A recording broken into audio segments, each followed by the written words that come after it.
জয় শ্রীকৃষ্ণ। রাধে রাধে। বন্ধুরা, আজকে আমি তোমাদেরকে শ্রীমদ্ ভাগবত গীতার প্রথম অধ্যায় পাঠ করে শোনাব, শ্লোক 1 থেকে 10 পর্যন্ত। খুব মনোযোগ সহকারে শুনবেন, এতে আপনার প্রত্যেকের মঙ্গল হবে। শ্রীকৃষ্ণের মুখনিসৃত বাণী, শ্রীকৃষ্ণ আর অর্জুনের কথোপকথন। শুরু করছি। প্রথম অধ্যায়, বিষাদ যোগ। ধৃতরাষ্ট্র উবাচ। শ্লোক 1।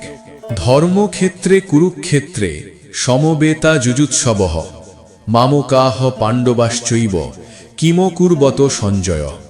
অনুবাদ। ধৃতরাষ্ট্র বললেন, হে সঞ্জয়, ধর্মক্ষেত্র কুরুক্ষেত্রে যুদ্ধ করার মানসে সমবেত হয়ে আমার পুত্রেরা এবং পাণ্ডুর পুত্রেরা কি করল? তাৎপর্য: শ্রীমদ্ ভগবদ্ গীতা বহু পঠিত ভগবৎ তত্ত্ববিজ্ঞান, যার সারমর্ম গীতা মাহাত্ম্যে বর্ণিত হয়েছে। সেখানে বলা হয়েছে যে গীতা পাঠ করতে হয় ভগবৎ তত্ত্বদর্শী কৃষ্ণ ভক্তের তত্ত্বাবধানে পুঙ্খানুপুঙ্খভাবে বিশ্লেষণ করার মাধ্যমে তথা ব্যক্তিগত উদ্দেশ্য প্রণোদিত ব্যাখ্যাসমূহ বর্জনপূর্বক তা হৃদয়ঙ্গম করার চেষ্টা করা উচিত। যথাযথ হৃদয়ঙ্গমের দৃষ্টান্তটি ভগবদ্ গীতাতেই প্রদান করা হয়েছে অর্জুনের মাধ্যমে, যিনি স্বয়ং ভগবানের কাছ থেকে সরাসরিভাবে গীতা শ্রবণ করার পর তা হৃদয়ঙ্গম করেছিলেন। যদি কেউ গুরু পরম্পরার ধারায় উদ্দেশ্য প্রণোদিত ব্যাখ্যা বর্জন করে ভগবদ্গীতা হৃদয়ঙ্গম করবার সৌভাগ্য অর্জন করেন, তাহলে তিনি সমস্ত বৈদিক জ্ঞান এবং পৃথিবীর সব রকমের শাস্ত্রসমূহ অধ্যয়নের স্তর অতিক্রম করেন। ভগবদ্গীতা পড়ার সময় আমরা দেখি অন্য সমস্ত শাস্ত্রে যা কিছু আছে তা সবই ভগবদ্গীতায় আছে। উপরন্ত ভগবদ্গীতায় এমন অনেক তত্ত্ব আছে যা আর কোথাও নেই। এটি গীতার বিশেষ মাহাত্ম্য। গীতা হচ্ছে পরম তত্ত্ব দর্শন, কারণ পরমেশ্বর ভগবান শ্রীকৃষ্ণ নিজে এই জ্ঞান দান করে গেছেন। মহাভারতে বর্ণিত ধৃতরাষ্ট্র ও সঞ্জয়ের আলোচনার বিষয়বস্তুটি ভগবদ্গীতার মহৎ তত্ত্ব দর্শনের মূল উপাদান। এখানে আমরা জানতে পারি যে এই মহৎ তত্ত্বদর্শন প্রকাশিত হয়েছিল কুরুক্ষেত্রের রণাঙ্গনে, যা সুপ্রাচীন বৈদিক সভ্যতার সময় থেকেই পবিত্র তীর্থস্থান রূপে খ্যাত। ভগবান যখন মানুষের উদ্ধারের জন্য স্বয়ং এই পৃথিবীতে অবতরণ করেছিলেন, তখন তিনি পরম তত্ত্ব সমন্বিত এই গীতা দান করেন।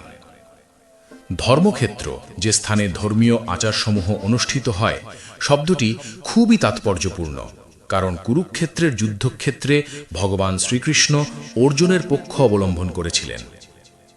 কৌরবদের পিতা ধৃতরাষ্ট্র তার পুত্রদের চূড়ান্ত জয়ের সম্ভাবনা সম্বন্ধে অত্যন্ত সন্দিগ্ধ ছিলেন।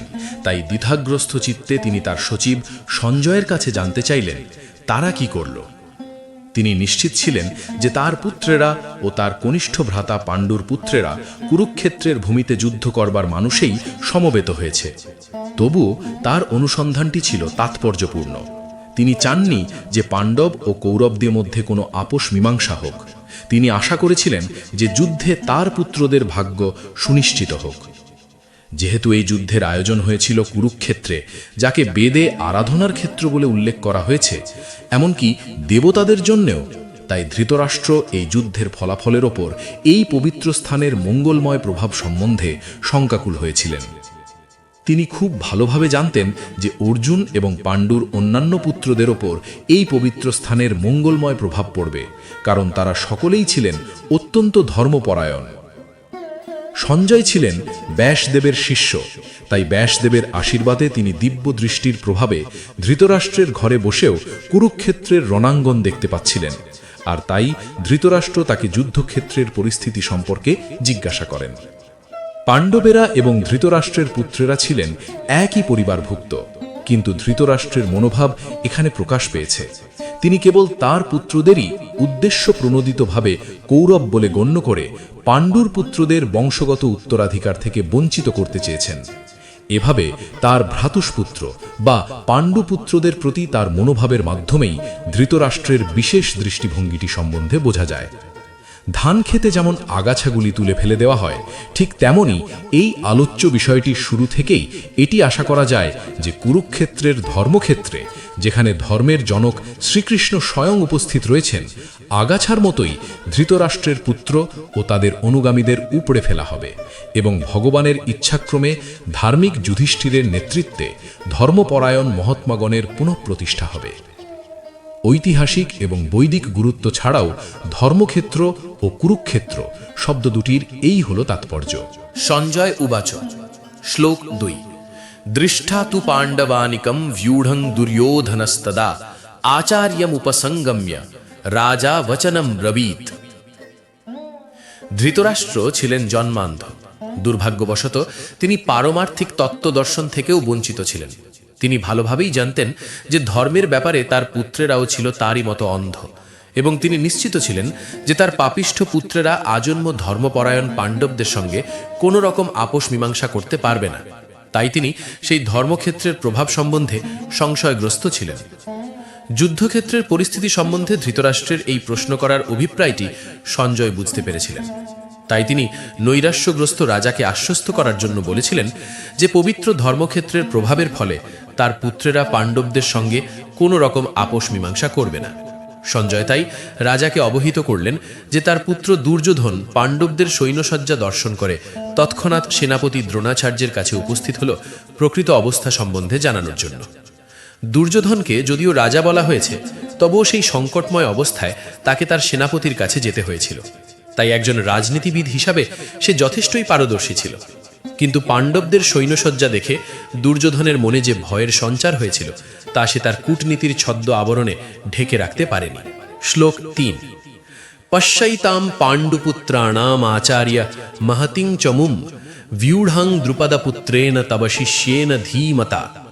হে আচার্য, পাণ্ডবদের মহান সৈন্যবল দর্শন করুন, যা আপনার অত্যন্ত বুদ্ধিমান শিষ্য দ্রুপদের পুত্র অত্যন্ত দক্ষতার সঙ্গে ব্যূহের আকারে রচনা করেছে। তাৎপর্য, চতুর কূটনীতিবিদ দুর্যোধন মহৎ ব্রাহ্মণ সেনাপতি দ্রোণাচার্যকে তার ভুল ত্রুটিগুলি দেখিয়ে দিতে চেয়েছিল। পঞ্চপাণ্ডবের পত্নী দ্রৌপদীর পিতা দ্রুপদ রাজের সঙ্গে দ্রোণাচার্যের কিছু রাজনৈতিক মনোমালিন্য ছিল। এই মনোমালিন্যের কারণে দ্রুপদ এক যজ্ঞর অনুষ্ঠান করেন এবং সেই যজ্ঞের ফলে বর প্রাপ্ত হন যে তিনি দ্রোণাচার্যকে হত্যা করতে সক্ষম এক পুত্র লাভ করবেন। দ্রোণাচার্য এই বিষয়ে সম্পূর্ণভাবে অবগত ছিলেন, কিন্তু দ্রুপদ তার সেই পুত্র ধৃষ্টদ্যুম্নকে যখন অস্ত্র শিক্ষার জন্য তার কাছে প্রেরণ করেন, তখন উদার ব্রাহ্মণ রূপে দ্রোণাচার্য তাকে সব রকমের অস্ত্র শিক্ষা এবং সামরিক কলাকৌশলের গুহ শিক্ষাসমূহ প্রদান করতে দ্বিধা করেননি।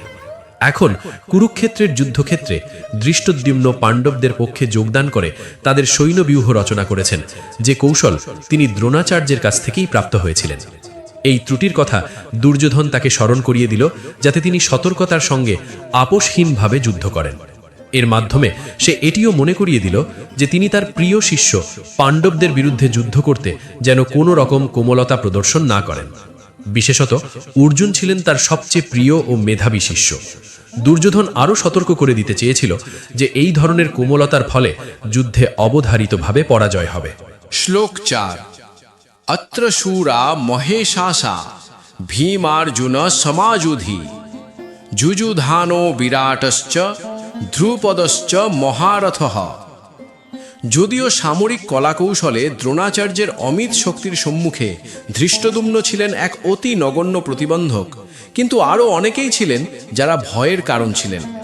দুর্যোধন তাদের দূরতিক্রম্য প্রতিবন্ধক বলে উল্লেখ করেছে, কারণ তারা সকলেই ছিলেন ভীম ও অর্জুনের মতো ভয়ঙ্কর। ভীম ও অর্জুনের শক্তির কথা দুর্যোধন ভালোভাবেই জানত, তাই সে অন্যান্য রথী মহারথীদেরও ভীম ও অর্জুনের সঙ্গে তুলনা করেছে। শ্লোক 5 ধৃষ্টকেতুশ্চৈকিতানঃ কাশীরাজশ্চ বীর্যবান পুরুজিত কুন্তি ভোজশ্চ শৈব্যশ্চ নরপুঙ্গবঃ যুধামন্যুশ্চ বিক্রান্ত উত্তমোজাশ্চ বীর্যবান সৌভদ্রো দ্রৌপদেয়াশ্চ সর্ব এব মহারথঃ। সেখানে ধৃষ্টকেতু, চেকিতান, কাশীরাজ, পুরুজিত, কুন্তিভোজ ও শৈব্যের মতো অত্যন্ত বীর বলবান যোদ্ধারাও রয়েছেন। সেখানে রয়েছেন অত্যন্ত বলবান যুধামন্যু, প্রবল পরাক্রমশালী উত্তমৌজা, সুভদ্রার পুত্র এবং দ্রৌপদীর পুত্রগণ। এই সব যোদ্ধারা সকলেই মহারথী। হে দ্বিজোত্তম, আমাদের পক্ষে যে সমস্ত বিশিষ্ট সেনাপতিগণ সামরিক শক্তি পরিচালনার জন্য রয়েছেন, আপনার অবগতির জন্য আমি তাদের সম্বন্ধে বলছি। শ্লোক 8। ভবান ভীষ্মশ্চ কর্ণশ্চ কৃপশ্চ সমিতিঞ্জয়ঃ অশ্বত্থামা বিকর্ণশ্চ সৌমদত্তিস্তথৈব চ। সেখানে রয়েছেন আপনার মতো ব্যক্তিত্ব ভীষ্ম, কর্ণ, কৃপাচার্য, অশ্বত্থামা, বিকর্ণ ও সোমদত্তির পুত্র ভূরিশ্রবা, যারা সর্বদা যুদ্ধে বিজয়ী হয়ে থাকেন। তাৎপর্য: যুদ্ধে চিরজয়ী অসাধারণ বীরদের কথা দুর্যোধন এখানে উল্লেখ করেছেন। বিকর্ণ দুর্যোধনের ভাই, অশ্বত্থামা দ্রোণাচার্যের পুত্র এবং সৌমদত্তি বা ভূরিশ্রবা বাহিকের রাজার পুত্র। কর্ণ অর্জুনের বৈপাত্রেয় ভ্রাতা, কেননা রাজা পাণ্ডুর সঙ্গে বিবাহের পূর্বেই কুন্তী দেবীর কোলে তার জন্ম হয়। কৃপাচার্যের যমজ ভগ্নীর সঙ্গে দ্রোণাচার্যের বিবাহ হয়। শ্লোক 9। অন্যে চ বহবা শূরা মদর্থে ত্যক্ত জীবিতাঃ নানা শস্ত্র প্রহারণাঃ সর্বে যুদ্ধ বিশারদাঃ। আরও বহু বীর রয়েছেন যারা আমার জন্যে তাদের জীবন ত্যাগ করতে প্রস্তুত। তারা সকলেই নানা প্রকার অস্ত্রশস্ত্রে সুসজ্জিত এবং তারা সকলেই সামরিক বিজ্ঞানে অভিজ্ঞ। তাৎপর্য: অন্য আর যে সমস্ত বীরেরা দুর্যোধনের পক্ষে ছিল, যেমন জয়দ্রথ, কৃতবর্মা, শল্য, এরা সকলেই দুর্যোধনের জন্য প্রাণ পর্যন্ত দিতে প্রস্তুত ছিল। পক্ষান্তরে এখানে স্পষ্টভাবে বুঝিয়ে দেওয়া হয়েছে যে পাপিষ্ঠ দুর্যোধনের পক্ষ অবলম্বন করার ফলে কুরুক্ষেত্রের রণাঙ্গনে এদের সকলেরই মৃত্যু অবধারিত ছিল। দুর্যোধনের অবশ্য দৃঢ় বিশ্বাস ছিল যে উপরোক্ত মিত্রেদের সম্মিলিত শক্তির ফলে তার জয় ছিল অনিবার্য। শ্লোক 10। অপর্যাপ্তম তদাস্মাকম বলম ভীষ্মাভিরক্ষিতম পর্যাপ্তম ত্বীদমেতেষাম বলম ভীমাভিরক্ষিতম। আমাদের সৈন্যবল অপরিমেয় এবং আমরা পিতামহ ভীষ্মের দ্বারা পূর্ণরূপে সুরক্ষিত। অপরপক্ষে ভীমের দ্বারা সতর্কভাবে সুরক্ষিত পাণ্ডবদের শক্তি সীমিত। তাৎপর্য: এখানে দুর্যোধন কর্তৃক উভয় পক্ষের সামরিক শক্তির তুলনামূলক বিচার করা হয়েছে। সে ভেবেছিল যে সর্বাপেক্ষা অভিজ্ঞ সেনাপতি ভীষ্মের দ্বারা বিশেষভাবে সুরক্ষিত হওয়ায় তার সমর শক্তি ছিল অপরিমেয়। পক্ষান্তরে ভীষ্মের সম্মুখে নিতান্ত নগণ্য অপেক্ষাকৃত কম অভিজ্ঞ সেনাপতি ভীমের দ্বারা রক্ষিত হওয়ার ফলে পাণ্ডবদের সৈন্যবাহিনী ছিল সীমিত। দুর্যোধন চিরকালই ভীমের প্রতি ঈর্ষাপরায়ণ ছিল, কারণ সে জানত যে যদি তাকে কোনোদিন মরতে হয় তাহলে একমাত্র ভীমের হাতেই তার মৃত্যু হবে। একই সঙ্গে ভীষ্মের মতো শ্রেষ্ঠ সেনাপতির উপস্থিতির কারণে সেই যুদ্ধে তার জয় সম্বন্ধে সে সুনিশ্চিত ছিল। যুদ্ধে জয়লাভের বিষয়ে যে সে নিঃসংশয় ছিল সেটিই সে প্রতিপন্ন করেছে। বন্ধুরা, বংস্টার 5 চ্যানেলে এতক্ষণ শ্রীমদ্ ভাগবত গীতা যথাযথ প্রথম অধ্যায় বিষাদ যোগ পাঠ করে শোনালাম। প্রত্যেক দিন ভাগবত গীতা পাঠ শ্রবণ করতে হলে চ্যানেলটি সাবস্ক্রাইব করে রাখুন। জয় শ্রীকৃষ্ণ। রাধে রাধে।